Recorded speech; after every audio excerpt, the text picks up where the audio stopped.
Hello, everyone. Let's give it a few moments for people to enter the room. Everyone's coming in from the waiting room, so go ahead and take your virtual seats. And as you get settled in, please type your name and your state in the chat so that we know who's visiting us for this meeting.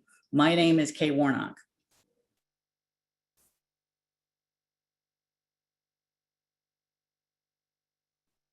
So everyone's starting to come in the room. We've already got 69 people in. Hi, Hope. Hi, Jonathan. Hi, Sarah. More people coming in. Yay, Leslie, Matt, Jan. Got them all coming in really fast. This is cool.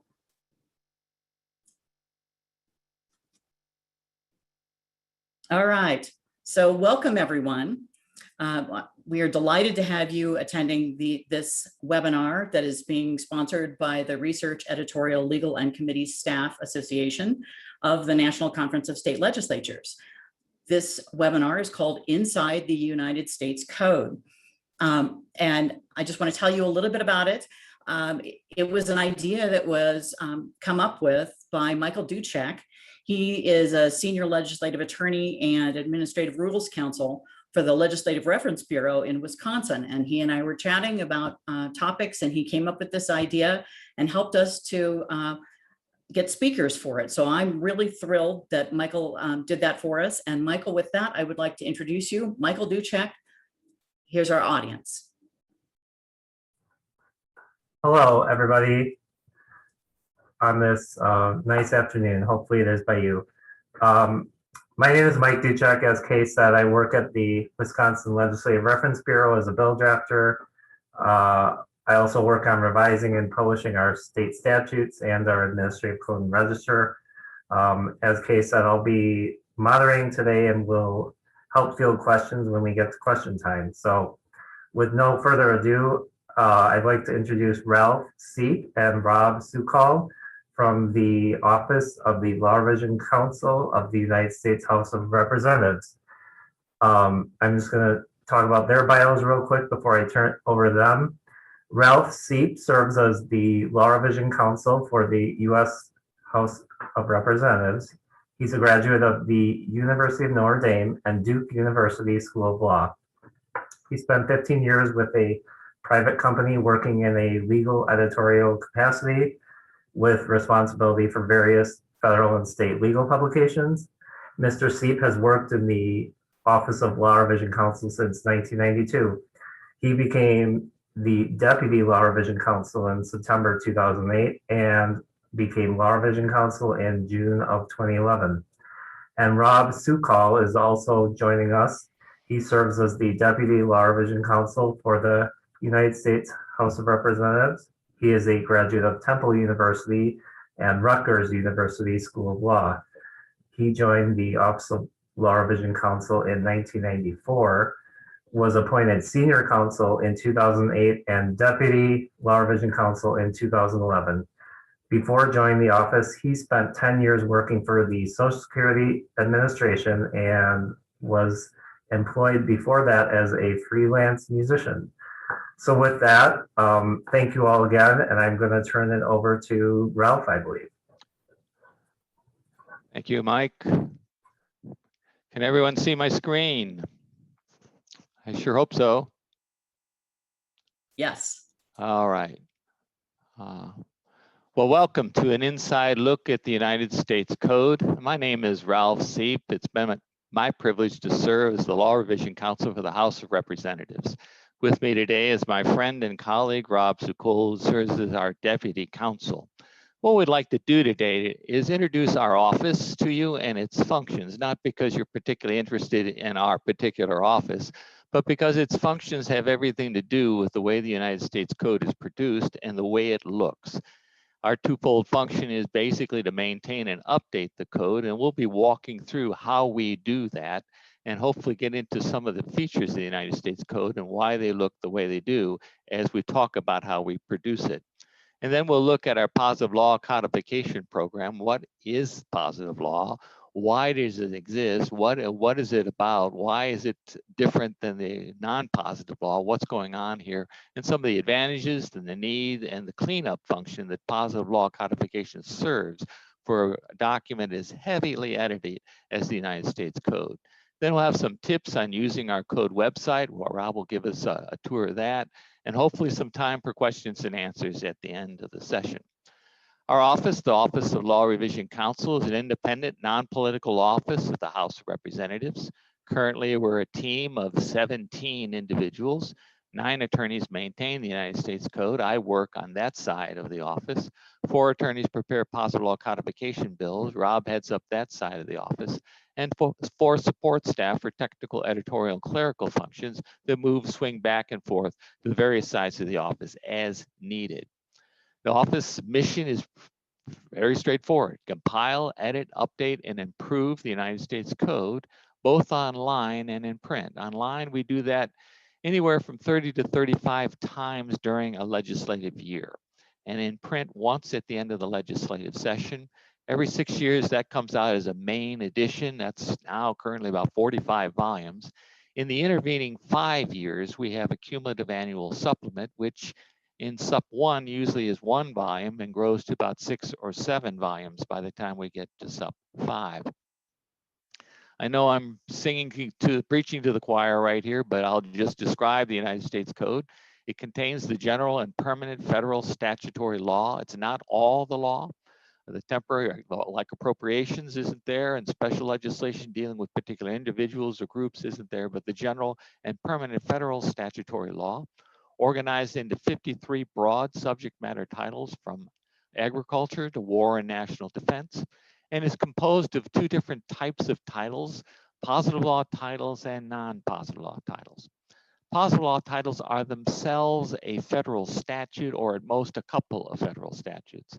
What goes on there is a drafter looks at all the federal legislation that's been passed in a given subject matter area and brings it together into one bill to restate that title, provide a fresh analysis to it, clean it up, answer technical questions, get rid of obsolete provisions, repeal the underlying provisions, and when it's enacted as a positive law title, it's legal evidence of the law, and it also invites Congress to enact directly into the code itself. Non-positive law titles are all federal statutes, but they're editorial arrangements of those statutes by our office or a predecessor office in the Judiciary Committee. Non-positive law is prima facie evidence of the law. If someone can show that the compilation of the stats at large status amendments equals something different in a particular area than the code compilation that stats at large controls. Non-positive law is of its nature needing organization. And that's why the positive law codification program came into being as a cleanup arm.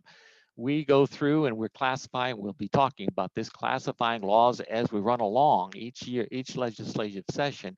And the code has a natural tendency to be rather structurally unorganized. Why is chapter 33 of this title not closer to chapter 115 of this title, not closer to 148 of this title? They're all similar subject matter. Well, they came in at radically different years, and Congress, going through a cycle, comes back to particular areas and legislates once again in this area, but it's in different areas of the code. So the non-positive law title will have structural issues that hopefully positive law codification addresses. Let's start with the maintaining and updating the code.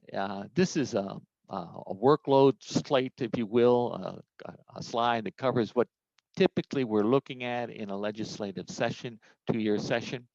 About 5,000 to 7,500 pages of new law enacted in each Congress. That's an average since World War II, and that's been pretty consistent since World War II. In recent years, the 112th Congress was a little lighter than that. It's about 4,000 pages. The one we just went through, 116th, was a good deal heavier than that, about 8,500 pages. In the second year, 2020, there was over 5,100 pages enacted. It was like a 2-year session all by itself. We process that law into the code in 4 steps. Classification, we determine what gets in. Is it general and permanent? Gets in. And then where does it go in this 53,000 page document we call the United States Code? Text prep is basically taking the legislative chunks to respective sections and then to the parts of the section that they amend. We chunk it up, we tag it up for publication online in various formats, and then in our print format at the end of the session, we prepare the bill text to enter into the code text, make adjustments as required, and then we add numerous editorial notes to hopefully assist users in using the code. Then the third step, we have a text execution time. We bring that text prepared alongside and review it, and then execute it and publish it online 30 to 35 times. And then after a separate review and a print review and attorney review, we put it out in print at the end of the legislative session. So that's the sequence we're going to be walking through as we look about how we produce the code. It begins with classification. That begins usually, not always, usually getting an enrolled bill from the clerk's office.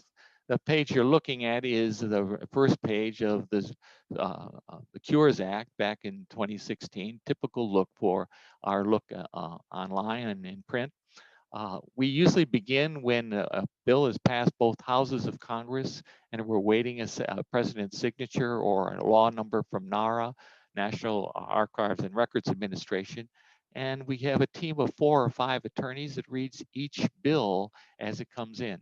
In the end of the session, we're trying to get a jump on the bills because the sessions in Congress are very, very backloaded. So frequently we get started when it's in conference between the 2 houses. And they're hammering out the differences. The bills passed in the respective houses. We'll get started with a conference report that we have some trust in, that this is the final language we're looking at. Sometimes an engrossed bill, it's only passed one house, has the 6 on it. We know it's going to pass the other house and probably be signed by the president, so we get started then. But whenever we can have reliable copy, we want to get started with our read. Team of 4 or 5 attorneys reads each of these bills, and the goal is a quick but thorough review of the new laws.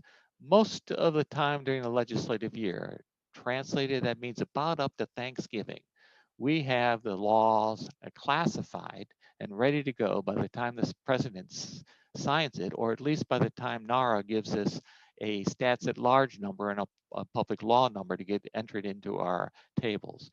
But at the end of the session, we fall behind.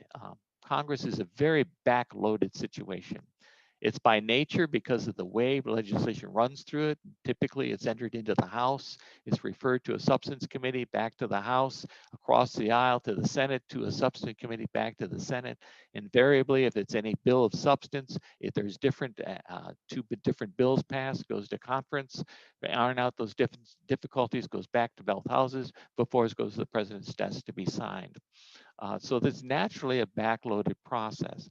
But in the contention of the recent Congresses, it's got particularly backloaded. This past session was probably a poster child for that. Of the 5,150 pages passed, 4,000 of them, or about 4,000 of them, were passed the last week of December. And 3,700 of those 4,000 pages were passed in 2 bills in consecutive days in the last week in December. They were monsters, and we have to deal with it as it comes. We read every word of every line. The nature of legislation often complicates it, not only the backloadedness, but bills often cover multiple subject matter areas. The 2 bills I was talking about just a minute ago were the Omnibus Bill, which covered the appropriations for the 12 different divisions of federal agencies, and then 20 additional divisions for various riders on that bill, doing all kinds of subject matter area all over the code. About 44 of the 50 titles were touched by that particular bill. So it covers multiple subject matter areas.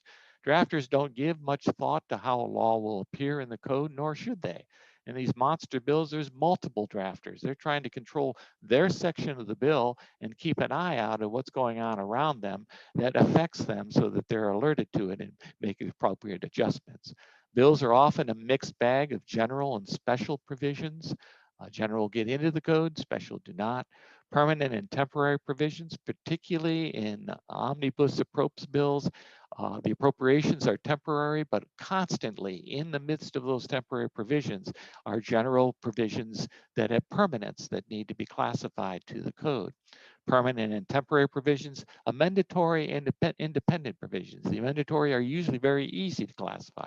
There's already a place for Section 1886 of the Social Security Act or whatever section of the code of the act is being amended.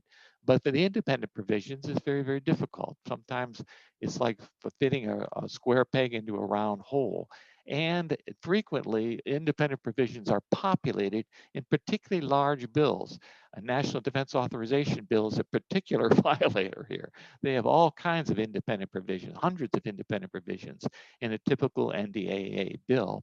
And they're all over the lot dealing with military subculture, the culture of the military, or energy, or any number of weapons development kinds of systems, or things like veteran health, various things like that. So classifying is a challenge, but stating our policy is not a challenge.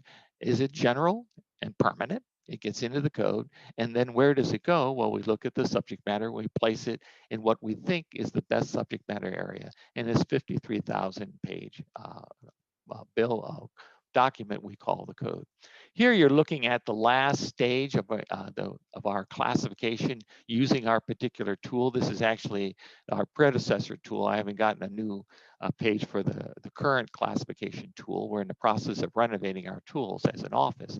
But this looks very much like what we have now and working with.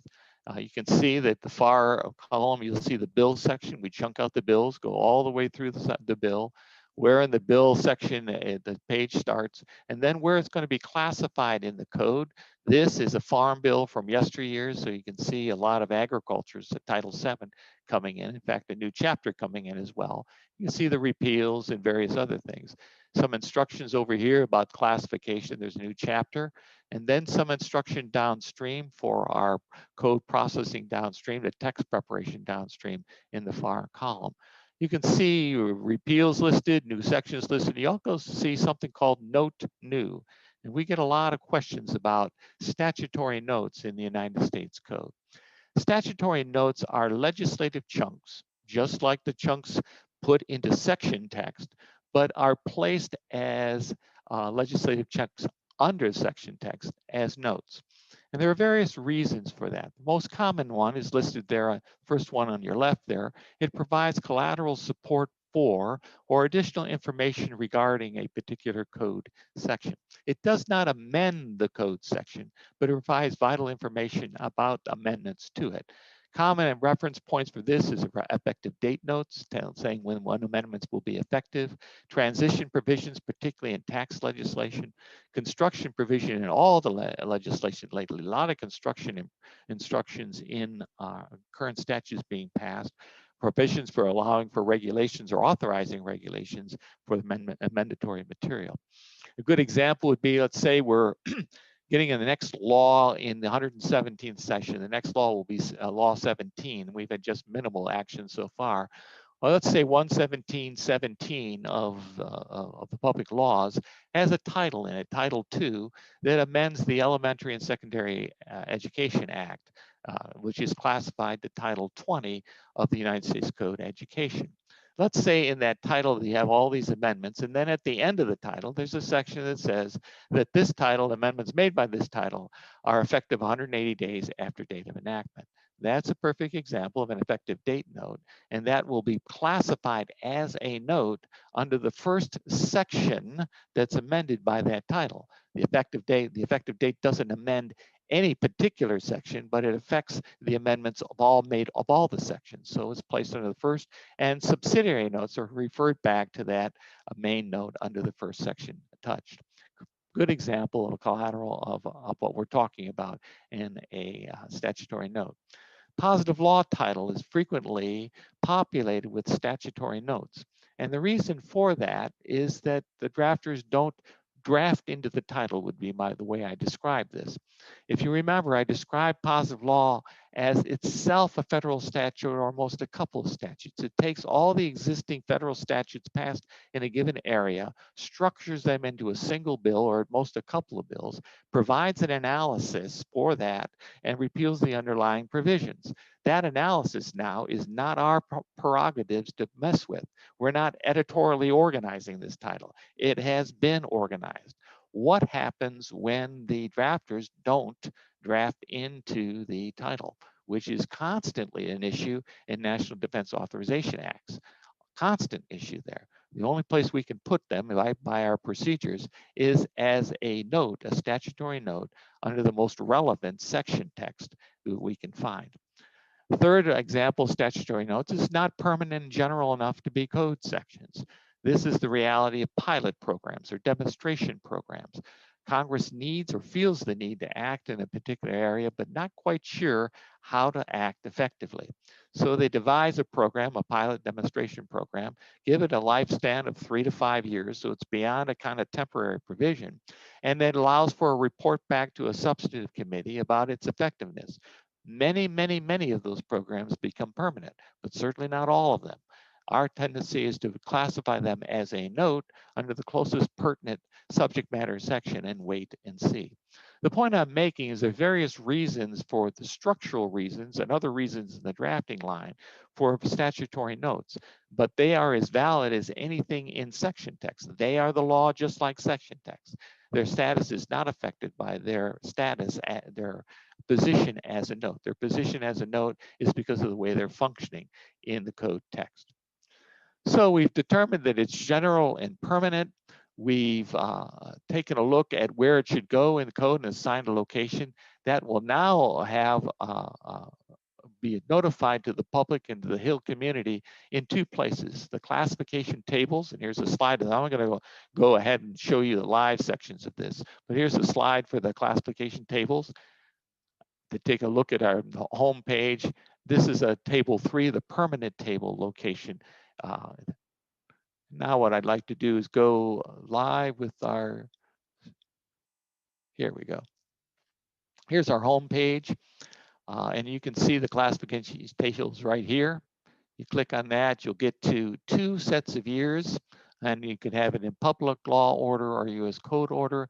The reason for 2 sets is our permanent table takes some compilation time into the 2nd year. So we provide the 2 sets until table 3 is finalized. You can take a look at the order. Here is a public law order.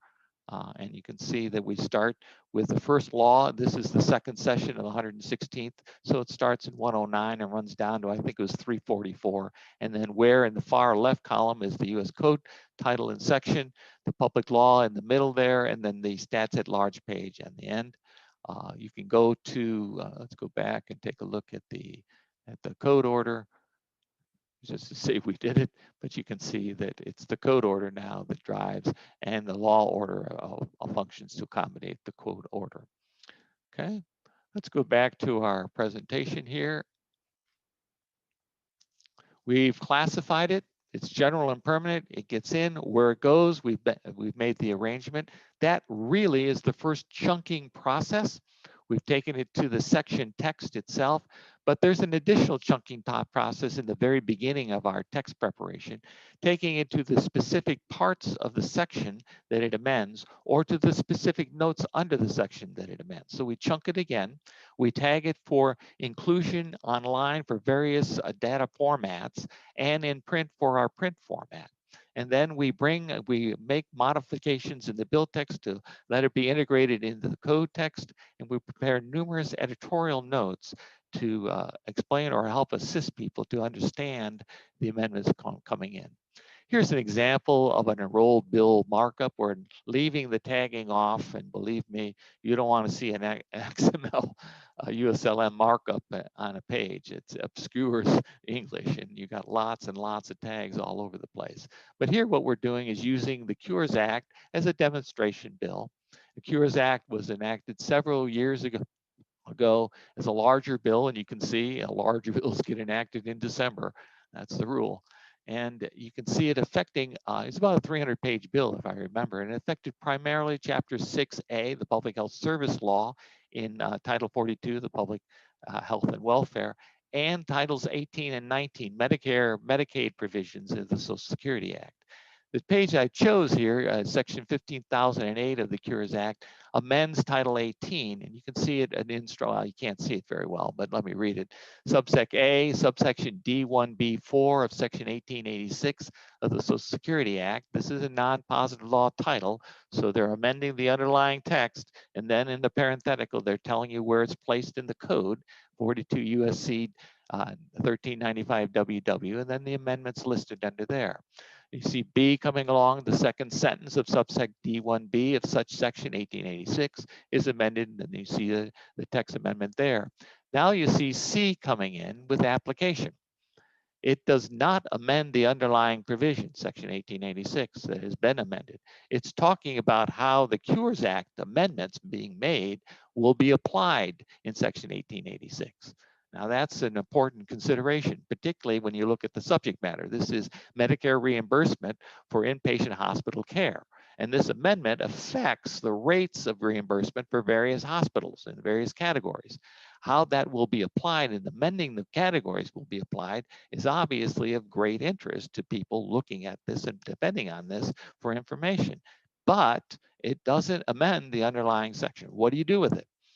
So our custom has been to place that as a statutory note, application, construction, whatever, under the particular statute that it pertains to. Here, section 1886, that's classified at 1395 WW.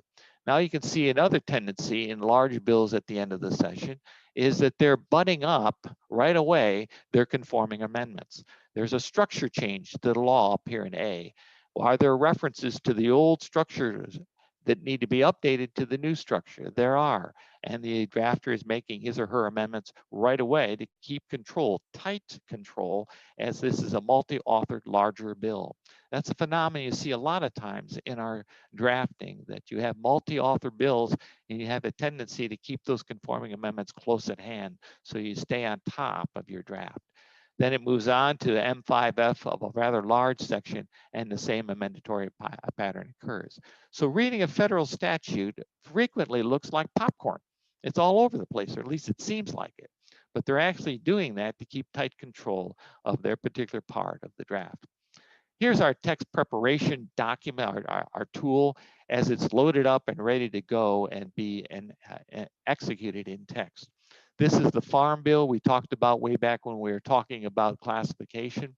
This is in our editor, what we call our card editor, our text editor, and we are showing that a Farm Bill, obviously affecting Title VII substantially, agriculture, affects many, many, many more titles than just agriculture. In fact, usually 20 or 25 titles in some of these large farm bills. And one of the titles substantially impacted almost every farm bill I've ever seen is Title 16, Conservation. So we're using that as a demonstration here, section 3831 of Title 16. And you can see our chunking process takes us not only to the section, but to the part of the section being amended here, the subsects being amended here, and these are legislative chunks. Underneath them are editorial notes. Reference in text notes describes a note that we feel needs to be explained. Something as we referred to in one of the text sections that we feel needs to be explained. That'll be in a reference in text note. We have very, very detailed amendment notes to all of these things. We spell it out very particularly in what public law and section of the public law did what to the particular statute. And then at the bottom, we have our statutory notes. We label them in various ways. This is a miscellaneous one. It could be savings, could be effective date, various ones. But that's the way we line it up before we begin to execute the text. Let me talk about editorial notes just for a minute. Those are notes we prepare for to help assist users. The most prominent one you'll see in positive law titles are historical and revision notes that appear right under the credits of the section being laid out. Historical and revision notes are basically telling you what is being restated, what law is being restated in this section, and what exactly was done to it in the restatement. Reference and text notes appear in both kinds of titles. Again, they're talking about something we feel needs to be explained. Codification notes usually deal with something behind the text or around the text that would not be obvious to the reader. For example, 10 years ago, or maybe even more than 10 years ago, a farm bill went through Congress and went all the way to the president's desk, 110-234. And somehow along the way, Title III that passed both houses dropped out of the bill, and the bill the president signed did not entail Title III, which had numerous amendments in it, of the bill that was passed in both houses of Congress. Our office and the clerk office kind of discovered that at the same time. What are we going to do about it? Well, the determination was we'd re-enter the bill as it was passed in both houses, add a little section repealing the previous bill, and have it pass through and be signed properly, 110-246. Now, our office needs to deal with the fact that two farm bills, almost identical, have been passed. How do we deal with that? And how do we explain that? Well, part of it is in the credits, part of it is in the way we deal with amendment notes, but one of the things that we want to do is under every section amended by that large bill, we had a codification note explaining that process. Another place the codification notes comes in handy is in the placement of things in non-positive law. We try to line up act text with code text, but we are a code, subject matter area directed. And frequently you will find that they do not always draft into their particular acts either. A good example would be, again, Chapter 7 of Title 42. That's the main location of the Social Security Act in the code. Probably 500 sections of the Social Security Act appear in Title 7 of Title 42 of the code. But in that mix is interpolated about 25, 27 sections that were not enacted as part of the Social Security Act, but dealt with Social Security topics and administration of Social Security programs even. But they were not enacted as part of the Social Security Act. Now, what do we do with that? Well, we classify it where the subject matter agrees, and then we drop a reference and text note to indicate that this section was enacted as part of the ABC Act of 2006 and not part of the Social Security Act that comprises this chapter. So an example of codification notes. Any number of notes appear, and let's go to our I got to get back to our home page here. Understanding the code here, we have a nice little section here, the detailed guide to the code that gives you a good overview of what we're looking at and doing in the editorial work we do. Please, this is just 12 pages. Our editorial code editing manual, you don't want to get into that.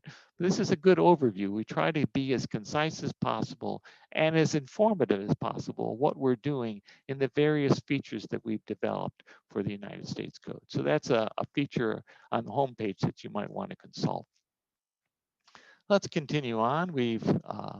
We've got it text prepped up. We've classified it. It's in the code. We know where it's going. We've prepped it up. Now we bring the text that we've prepped alongside the current text, and we just do what the directory language says. You can see the legislative checks. This is a defense bill of a previous year that's making amendments to Title 50, War and National Defense, Section 2733. You can see the legislative chunks and where they're supposed to go, and they're being in the directory language. And this is a very simple amendment. I wish the current NDAA was this simple, but this is a nice bill. And then the editorial notes underneath are, again, executed in the same fashion, following along. In the code credits, these are live links to where in the stats at large those amendments are authorized. So you want to be aware of that. And we'll provide you good information about the section amended and where in the public law the stats at large the amendment was, and then what exactly it's directed. We're very, very specific in the amendments notes. People have commented that that's helpful to them in various ways.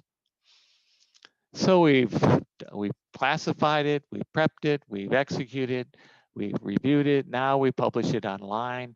And here you can see I'm going to go to the live site here. You can see the code live site here, and then where I want to get to in the download section. But basically what I'd like to do right now is go live and get to what I'm talking about. Here, the currency and update.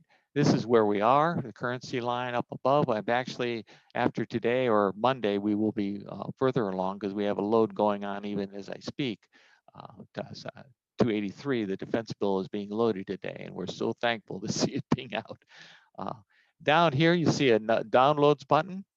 You can see the same information, the current release point. You can get downloads of various titles in formats, XML, XHTML, locator code, government locator code, the GPO locator code, or PDF volumes there. And also you can see on this prior release points button right here, you can see all the updates we've made in a particular session of Congress. And blow by blow, when it was done, all the way down to, you see. And each update will give you the titles that were particularly amended, but what you're doing there, and you can see the live link, you're linking to a virtual code. The whole code at that date is accessible to you. So it's the closest thing we come in the United States Code to date-specific research. So let's move on. After, and we're right there right now at this time of year and earlier, we are transitioning from concluding a 116 second session and moving into the early laws of 117 first session. That is a slow process on the front end. There are usually not a lot of laws until well into the season, but on the back end, we're very, very busy because we're going to go through a print review, a complete print review, 2 attorney reads and a print read. We're going to be executing future amendments that have now become effective. We're going to be updating tables. We're going to be doing a lot of things. We're going to be checking and make sure that in between all these release points, we didn't forget something along the way. We're going to bring it up to date, and we're going to make changes in 2 places as we bring it up to date in print and then into the 117 first session online. That's our update process. So the code itself, I hope that was somewhat helpful as you look at the code features. The second aspect of our function is positive law codification. And in respects, it actually is the first aspect of our function when you read our authorizing statement. Positive law, what on earth is that? The page of history is worth a volume of logic here. The first attempts at federal statutory codification with the revised statutes in 1873, 74, and a second go around of that in 1878. Back then, you had 70 titles in a single volume, but they didn't provide for an update arm for that codification work. And 40 years down the road, revised statutes are radically out of date. Congress, after the Civil War, begins to enact much more federal legislation. You can begin into the progressive era in the early part of our century, and it's much, much more active. And the official law was out of date. West jumps in. West Publishing in the 1880s, something called the Code Federal Annotated will appear near the end of the 19th century. But you had the private publishers jumping into the gap because the official publication was way out of date. So they Blue Ribbon Commission and United States Code to rewrite 50 titles. And what you had rewritten and redrafted was a restatement as a self-referring document.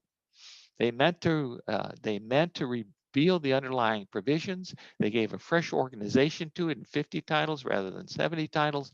They as a self-referring code sections rather than the act section that the code section was based on. And they meant it to be enacted as what we would call a positive law code.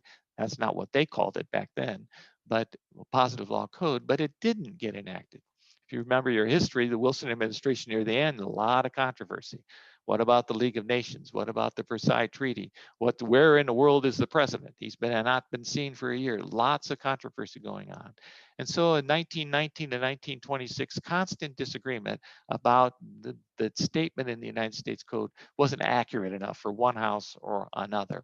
And so what happened by 26 is they adopted the code, kept it as a positive law code like it sounded, a self-referring document, but kept the underlying statutes. And if there was a difference between the code compilation and you could demonstrate the stats gave a different result, the stats at large controlled.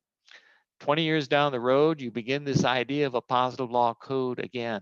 And those title by title by title went through the process of what we call positive law codification. We are the agency that is in charge with this right now. Currently, 27 of the 53 titles of the code are positive law titles. They are by and large the smaller, less active titles. So positive law only represents about 25% of the code content, but it's a very, very vital cleanup and organization arm that needs to have a real function for the code to operate and be edited as it should be. Drafters immerse themselves in existing law on a particular subject. We have projects going on in food and drugs. We have projects going on in labor, projects in navigation and navigable waters. Right now, we have a number of bills over there, about 15 bills over in judiciary right now, dealing with various subject matter areas as well. At least a year or more take in drafting this positive law bill. We prepare the bill to restate the existing law as a positive law title. We submit the bill to the Judiciary Committee, usually that's deemed the Committee of Jurisdiction. And when the bill is enacted as a new positive law title is established in the code. What do we want with it? We want to make the law easier to read and to understand. I think if you read the very much federal legislation and see the amendment patterns, you see the pattern of run-on sentences, and proviso after proviso after proviso. Where does this sentence end? Cicero couldn't write a sentence that long. It's incredible sometimes what you're dealing with. Sometimes the subsects go on and they lose the import and the cogency of their subject matter area. Sections will have the same kind of run-on thing. The section that I was referring to, 1886, started out with 3 subsects and now has some 20 some subsects, and each of those subsects are longer than the entire section was back when it was first adopted. So this phenomenon of growth, this phenomenon of organizational issues comes to the fore very much as the code is heavily edited. And making it easier to read and improving the organizational structure of the law are front burner items for positive law codification. Get rid of obsolete provisions that populate in the code. This is no longer, it's obsolete law, and we need to get it out of the code and have a table record, but not a full statement of this obsolete provision. We make technical corrections. Lots of footnotes need to be replied to. The point here is we're making no change in the meaning or the effect of the law. We're trying to clean it up, and we're trying to be a good citizen in this. We're not invading the text very extensively at all. We just want to clean it up and make it easier to use and to understand. Here's an example of a positive law bill, public contracts. It's Title 41. I think this was back in 09 that this actually passed. You can see the typical format in a bill. Down here's the table of contents. Purpose statement, we're telling you what we're trying to do. We're not trying to change the law underneath your feet. We're trying to restate it and clean it up. We're giving it a fresh analysis that usually appears in section 3, as well as the fresh restatement of the law in section 3. Then we'll go through the code and look for conforming references for the new reference points of this new bill. We'll be talking about savings provisions, transition provisions to the new law sections, and then repeals of the underlying section. And when it's enacted as a positive law title, not only does it have a fresh analysis, a fresh restatement, but it's an invitation, a standing invitation to Congress to enact directly into the code and not as some underlying statute that is then placed in the code. We think it streamlines the legislative process itself.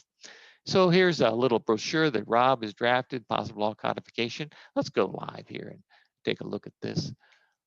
We have a little button here on Positive Law Codification. Give you a good overview of where the term positive law came, positive law titles and non-positive law titles we discussed briefly, the importance of it, the authority for it, the process of it. And then down here, we talk about the various bills that we're over there now and some other bills that we're operating on. And here's the brochure that we give you a little blurb, a concise blurb about what we're doing in positive law. So that's my presentation. Yeah, well, I've got to get to my slides, that's right.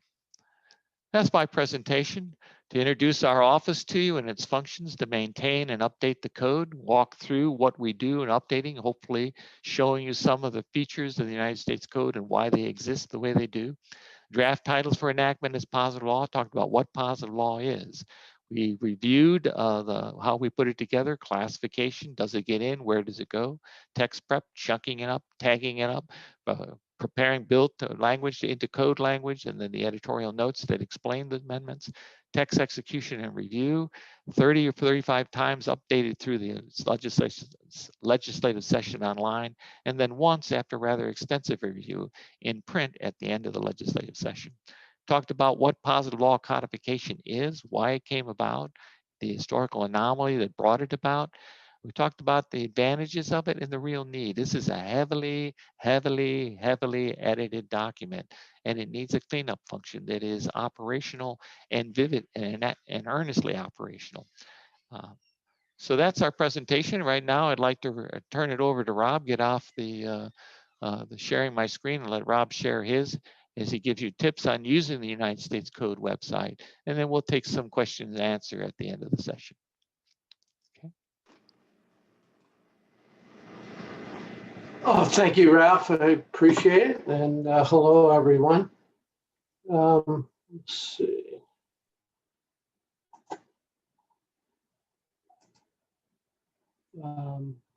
Can you see the picture of the code there? I'm going to presume, stop me if you can. Not yet, Rob. How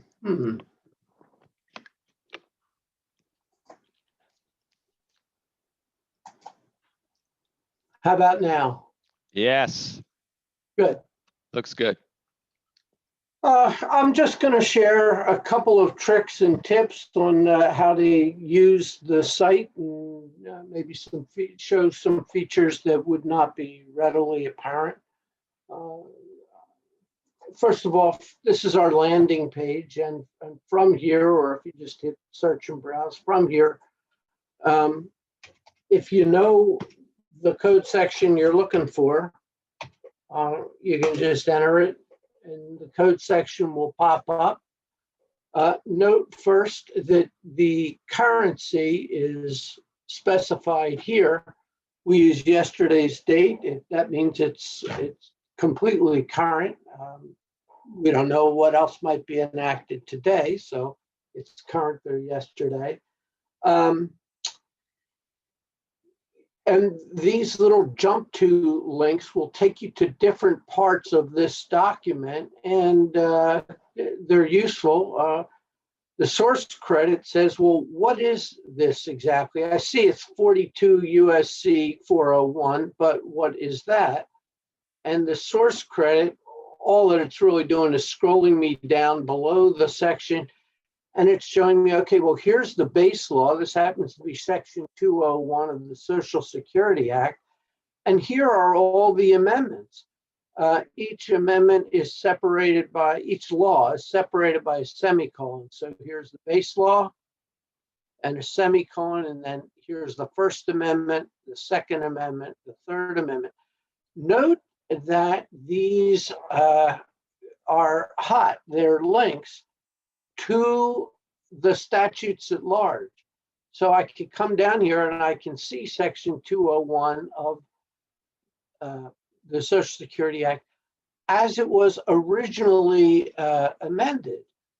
But, you know, of course, it's been modified many times by all of these, or as it was originally enacted, but it's been modified many times by all of these amendments. Dozens of times over the years. Couple other features that also, these take us to various parts, things that are in this document. Ralph talked about notes. You could go down here and see various kinds of notes will be in there. Scroll back up.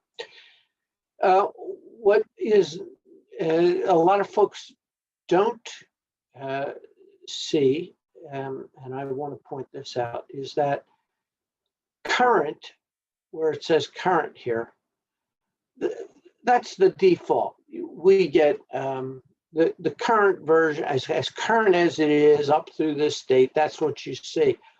But you have options. You can see prior versions of this as it was amended through 2012 edition through this date, or as it was amended through this date. So if you wanted to roll it back, peel it back and see, you know, to get a sense of how it evolved, you can do that pretty easily.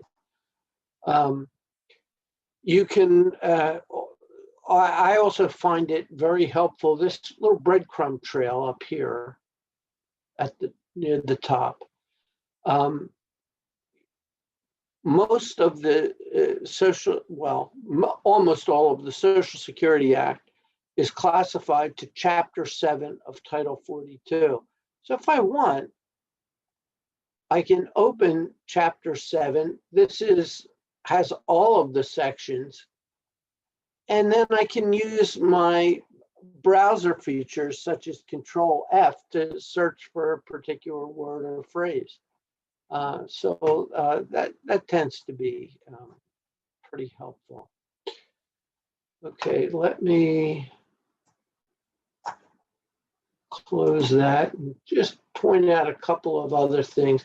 Ralph had talked about our classification tables, our popular name tool. I can go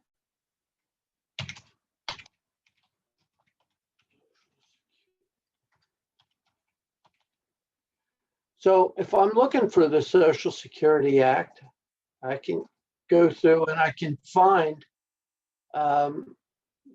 every place that it appears in a popular name, and eventually I find the Social Security Act itself. There we go.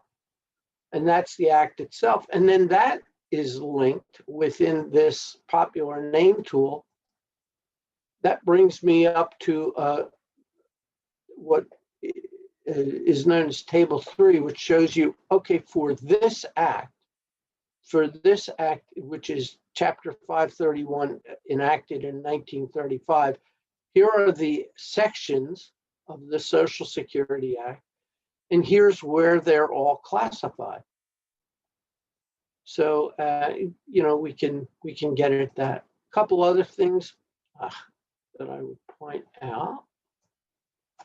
Sorry. Can you still see? I hope so.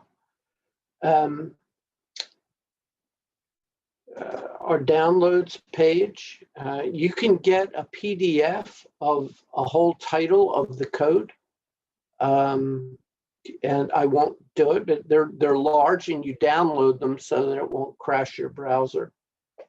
And I think that's pretty good. Maybe we still have some time and we could open it up for questions, I guess. Yes, we do have a few questions that have come in. Whichever you guys want to take these questions. One question we had was whether your office works with the actual drafters of the law, and who actually does draft the law, and do you have interactions with them? Do they ask you for advice or guidance? The Office of Legislative Counsel is just down the hall from us, and I would guess that probably 90% of the legislation, federal legislation, is drafted there. Wade Ballou and I get together every once in a while, and in fact, we'll be getting together in a couple weeks to talk about some of the ramifications of the recent NDAA bill, the National Defense Authorization Bill. There was a future amendment where they're rewriting the defense acquisitions rules, and Part 5 of Subtitle A of Title 10 is a very, very major rewrite, and it's a future amendment. It's lots of concerns about the way they're transferring the sections. So yes, we talk not so much with us talking to them about advising them about what the code is going to do or what it's going to appear like in the code, but in terms of helping us understand what is going on in the drafting provisions. We met, in this example, we met with the substantive committee and basically told them not to do what they ended up doing in the NDAA. Please don't do that. But they dropped Title 18 into Subdivision A, and we have to deal with it. So yes, there is an interaction back and forth. We're on the same hall, the same building. In terms of committee staff, not so much. We've had some requests for a seminar like this from various committees, and we've actually done them, and we've had some good interaction, but we don't really get into consulting with committee drafts. Most of it is HLC, House Office of Legislative Counsel, or Senate Office of Legislative Counsel. Most of the drafting is done by those two offices. Okay, and another question we had was, why is your office part of the House of Representatives? And can you take that one? Sure, they needed a place to put us. Ralph, It really, Share your screen. Excuse me. pardon? Show yourself. Okay, Turn your camera on. thanks. They needed a place to put us, so they put us under the Speaker's office. Ledge Council is there. The person, there's the council, there's parliamentarians there. The House Council is there. We're there. A number of little attorney offices. House Council, we're fairly small, and parliamentarians' office is fairly small, but House Legislative Council isn't. So well, they're placed there organizationally under the Speaker's office. We have very little interference from the Speaker's office at all, and that goes both sides of the aisle. We have been left alone, and we are nonpartisan and very grateful to have been left alone, especially with the partisan acrimony that has characterized some sessions recently. Okay, another question we had was how much of the law is positive law, I think is the question. I think you talked about how the titles that have been enacted as positive law tend to be smaller, but do you want to tell people how they can tell which titles are positive law? You can go to our homepage and right under the box that you can jump to, right under that is a list of all the titles, and asterisk next to that title is a positive law title. There's 27 of them. It represents, it's a guess. I would say probably now 25% of the code, perhaps. And it's hard to guesstimate because what happens is that you can well, what I call trash a positive law title. And what do I mean by that? By not drafting into it. If you're drafting as independent provisions and from various bills out here, you're not drafting into the positive law title itself.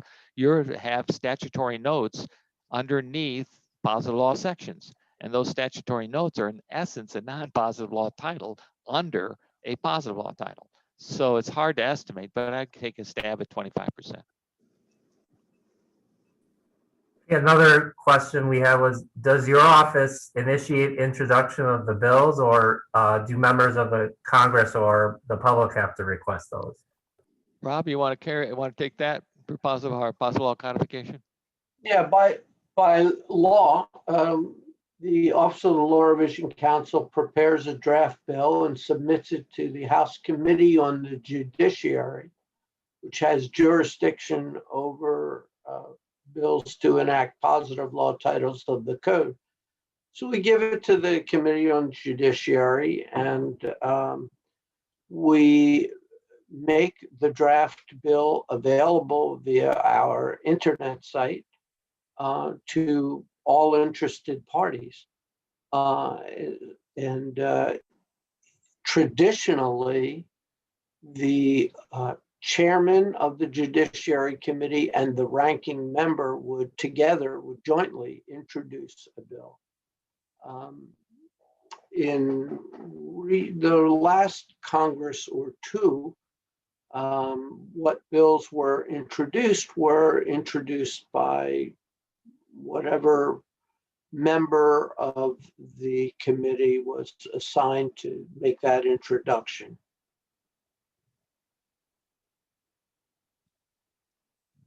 Okay, another question. I think you kind of referenced this, but are your office is nonpartisan? Can you, I don't know, just touch on that briefly again? Oh yeah, I feel very comfortable with that. Interviewing any number of people has never come up. Political affiliation has really never come up, and we bend over backwards not to be politicos. And there's good reason for it. We get many applications because people want to get on the Hill. They don't really want to do the nerdy work we do.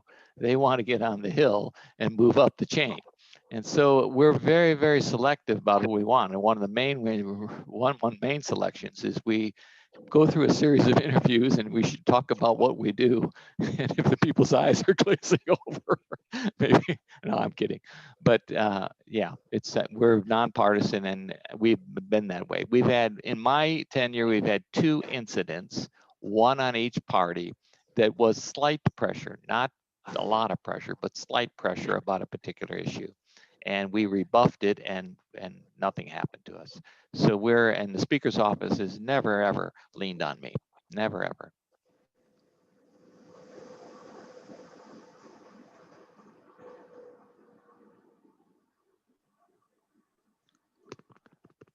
Can't hear you. Mike, I can't hear you. Sorry about that. I will throw out a question I have as a drafter here in Wisconsin.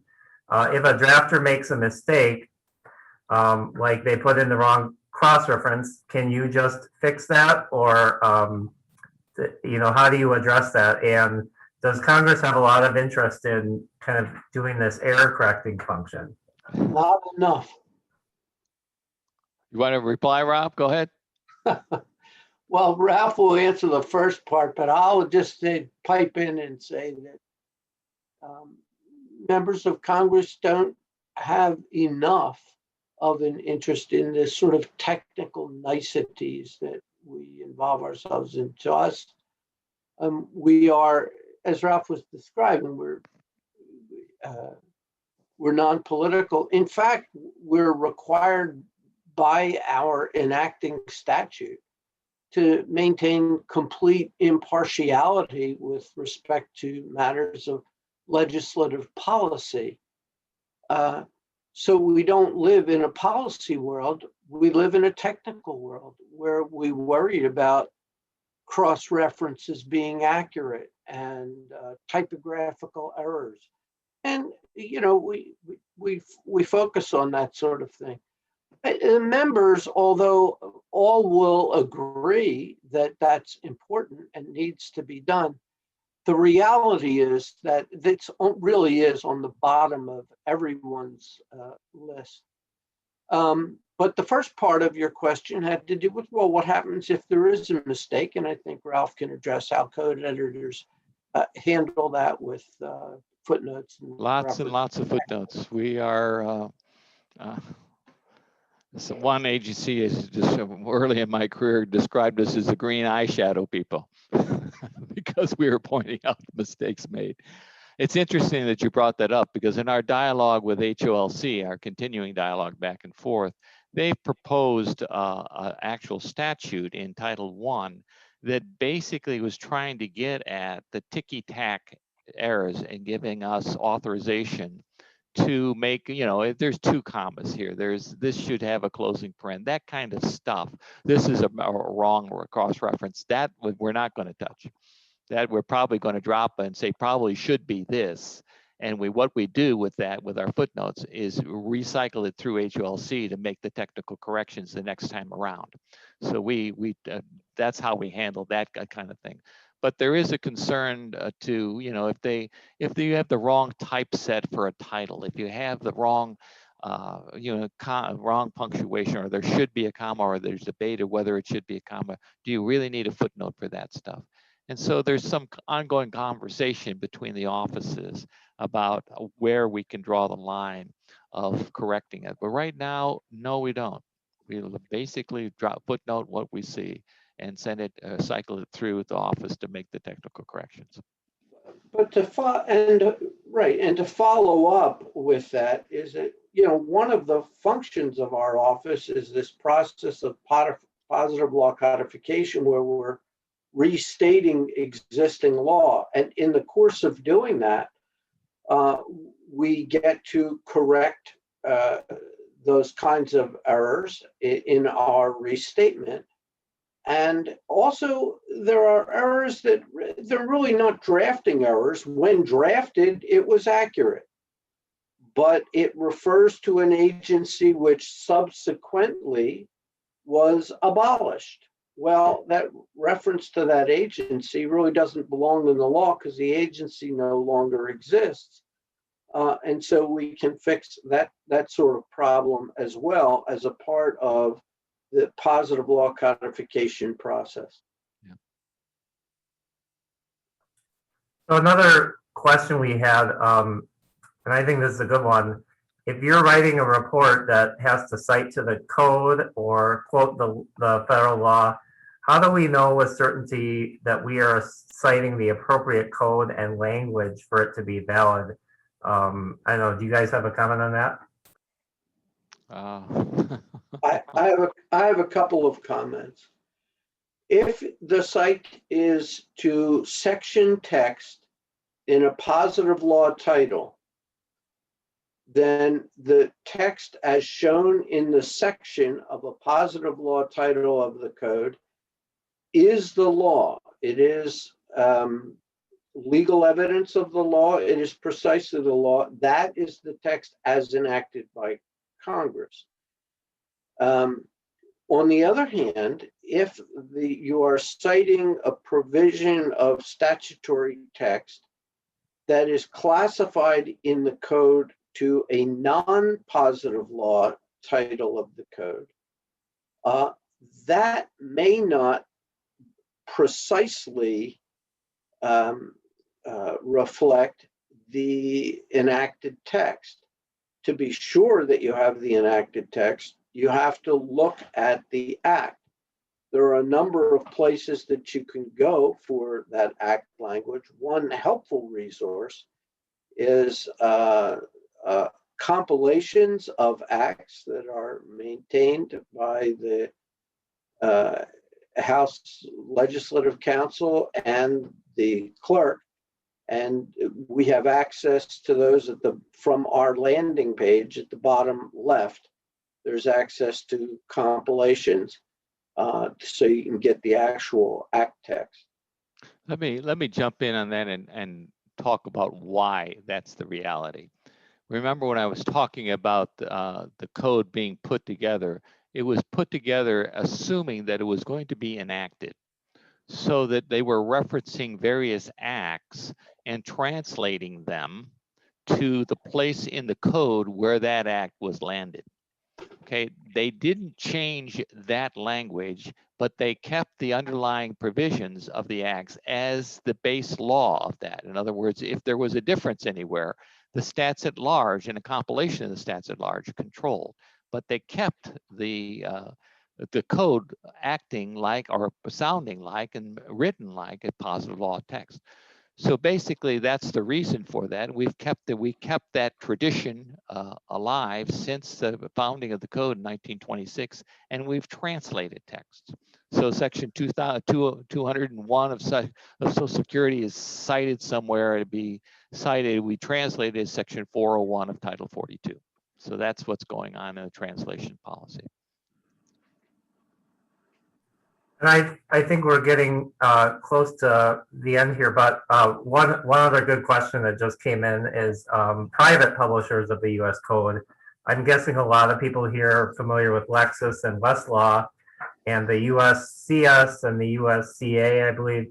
Can you talk about to the extent you're able, the differences between your U.S. Code and their U.S. Code? Well, we're official to begin with. The other things are that we don't provide a number of the services that they provide. I think we try very, very hard to be accurate, and we're proud of our accuracy. And I'm not taking a shot at my private publishers, but I worked in that area, and I know that there's pressure to get stuff out. There just is. And there's a reality of a shipment date. There's a reality of meeting the opposition to the supplement and things like that. So that they're working under pressures that we do not entirely have. We want to we want to be current. We want to be accurate. We want to be accessible. We want to be better organized, but we don't have a shipment date to meet. Okay.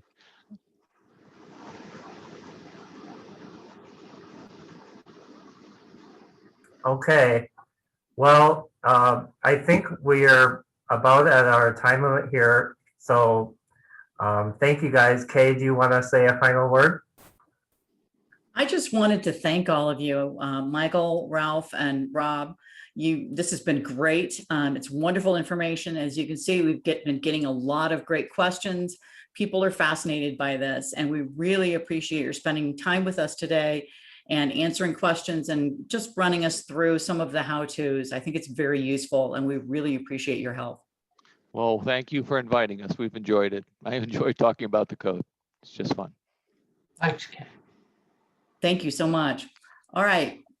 Well, with that, I'm just going to say farewell to all of you. I hope that you have a wonderful afternoon, and please join us for our next webinar.